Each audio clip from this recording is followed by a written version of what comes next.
नमस्कार, India publishers association में आपका स्वागत है। मैं हूं डॉक्टर तरुणा एस गौड़। जब आप फील्ड में जाते हैं एक पत्रकार के रूप में तो आपके सामने बहुत सारी चुनौतियां होती हैं।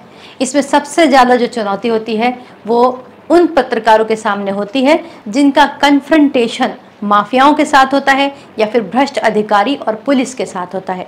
ऐसे में उनके ऊपर फर्जी मुकदमे लाद दिए जाते हैं, झूठी झूठी धाराओं में केस दर्ज कर दिए जाते हैं। इतना ही नहीं, उनके ऊपर सबसे ज्यादा जो मुकदमे लादे जाते हैं वो होते हैं मानहानि के। तो इस तरह से एक पत्रकार को दबाने की, डराने की और धमकाने की कोशिश की जाती है। लेकिन जहां डर और धमकी है वहां पर कुछ सॉल्यूशंस भी हैं, उपाय भी हैं। तो पहले हम बात कर लेते हैं कि पत्रकारों के ऊपर कौन से फर्जी मुकदमे लगाए जाते हैं। जिससे सबसे ज्यादा पत्रकार को रूबरू होना पड़ता है वो है डिफेमेशन का मुकदमा, यानी कि मानहानि का। आईपीसी की सेक्शन 499 के अंतर्गत इसके बारे में बताया गया है कि मानहानि होती क्या है।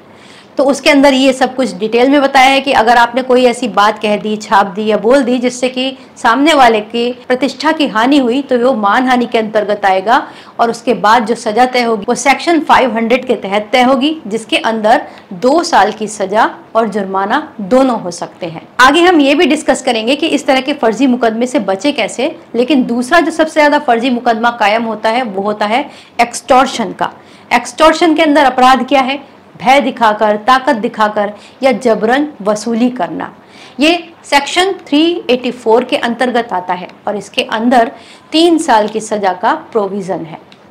अगला जो मुकदमा सबसे ज्यादा लगाया जाता है वो होता है ब्लैकमेलिंग का। इसके अंदर जो अपराध है वो होता है किसी की सच्ची या झूठी गुप्त जानकारी को उजागर करने की धमकी देना, जिसके एवज में पैसे ऐंठना, किसी व्यक्ति को उसकी प्रतिष्ठा को नीचा दिखाना या फिर बेइज्जत करने का डर दिखाकर पैसा वसूल करना या फिर संपत्ति या शारीरिक क्षति पहुंचाना। ये सब ब्लैकमेलिंग के अंदर आते हैं। इसके अंदर जो धारा काम करती है वो होती है आईपीसी की धारा 384, 385 और 503।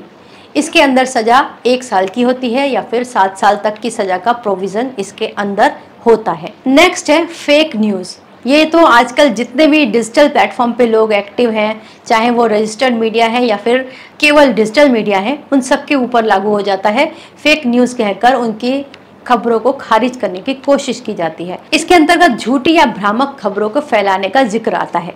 हाल ही में एक संशोधन हुआ है कानून के अंदर, जिसमें केंद्रीय गृह मंत्री अमित शाह ने 11 अगस्त को लोकसभा में भारतीय न्याय संहिता विधेयक 2023 पेश करते हुए कहा था कि कई कानूनों में संशोधन हुए हैं, उसके मुताबिक फेक न्यूज़ फैलाने वालों के खिलाफ सख्त एक्शन होगा।